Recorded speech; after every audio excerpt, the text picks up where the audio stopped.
Hi, I'm Lauren and welcome back to my craft room. I'm super excited that today is a new Whimsy Stamps release and I have a card sharing some of the brand new products right after this.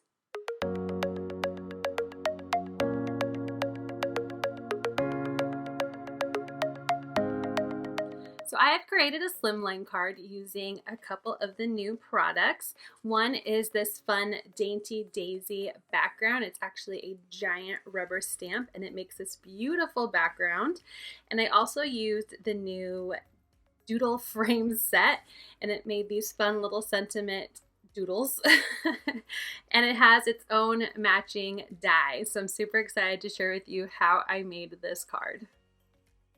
Here is that awesome new Dainty Daisies background stamp. I am just moistening the back of my stamp to stick it down to my silicone mat. I am going to be using VersaMark because I am going to emboss these cute daisies on my background paper. So I have a piece of white paper and I put it onto my stamp, and I'm going to use a piece of scratch paper just to help me apply pressure so that way I can get that inked image onto my paper. It did move a teensy tiny bit. I don't know if you noticed, but it wasn't perfectly centered. So I will get a little bit of double stamping, but honestly it's not noticeable as this is a very busy background. I also had a little bit of some remnant black ink. I guess I didn't clean it all the way off when I cleaned in between my projects, but it's not a big deal because I'm going to be using some white embossing powder on this background image. So I have cleaned up my workstation and I've heated up my heat gun, and I'm just going to emboss all of those images. It does take a little bit of time because it is such a large stamp. And now that my embossing is done, we are going to work on the distressing part. I picked out some fun, vibrant distress oxides from my stash.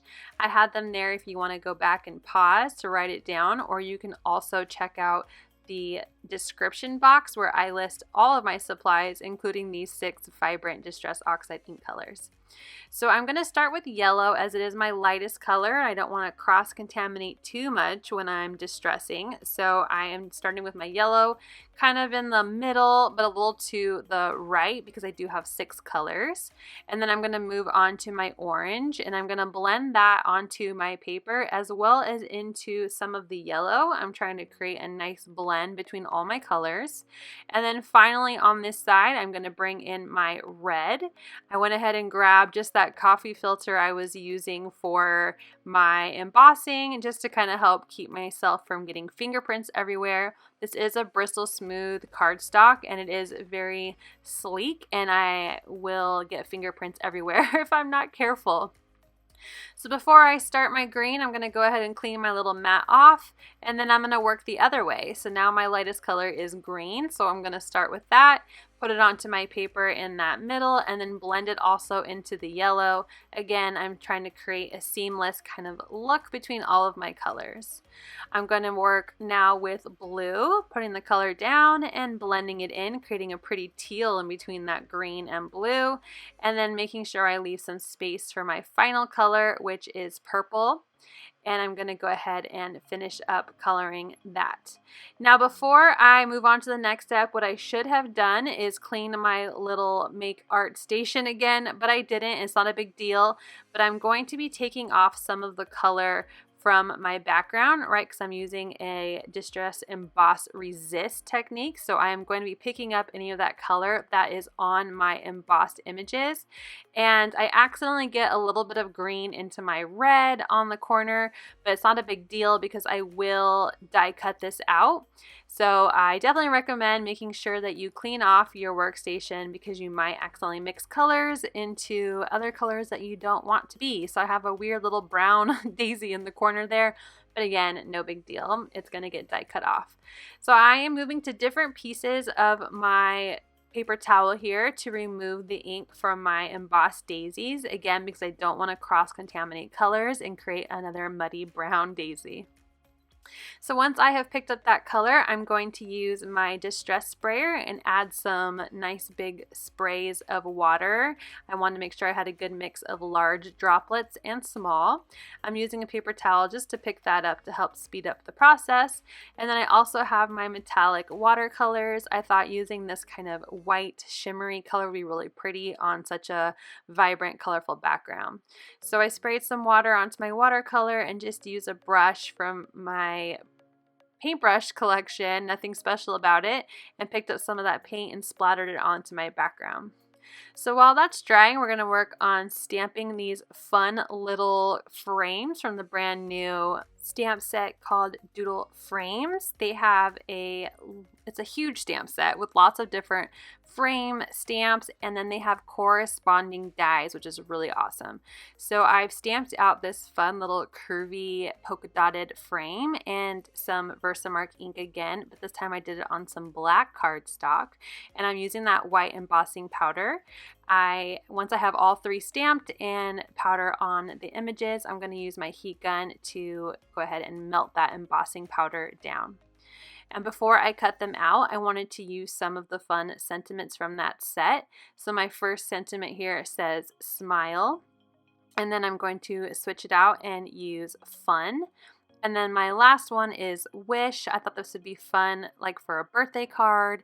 So having a wish sentiment just really fit with the theme that I was going for. So now that those are stamped, I'm going to apply some more white embossing powder. And I have a little brush here that I use just to help pick up any powder in places I don't want it to be, especially now because I used my little embossing buddy the first time around and didn't apply it again.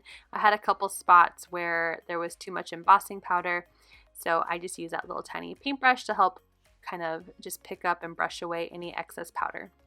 I'm going to go ahead and melt the embossing powder for those three sentiments. And now that that's done, I'm going to get out the matching die that goes around this fun kind of wavy, curvy, flowy. This is a fun frame. It's curvy. We're going to go with curvy.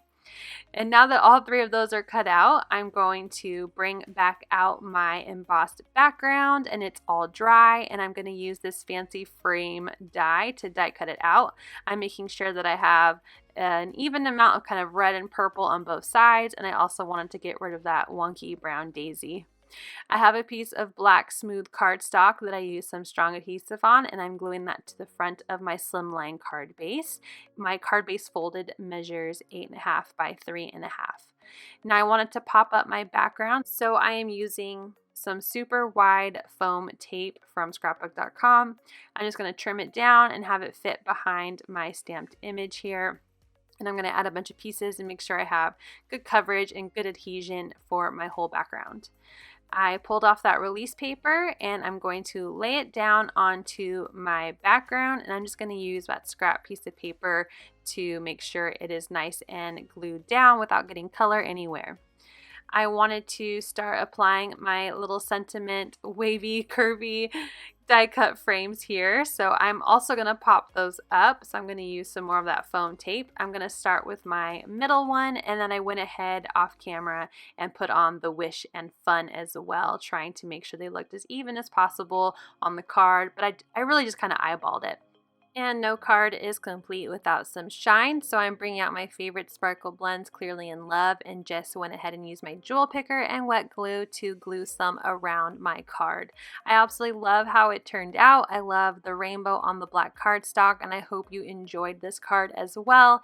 If you like this tutorial, I hope I've inspired you to click that like button, and if you're new, I certainly hope you will subscribe. Thank you so much for watching. I hope you have a wonderful day.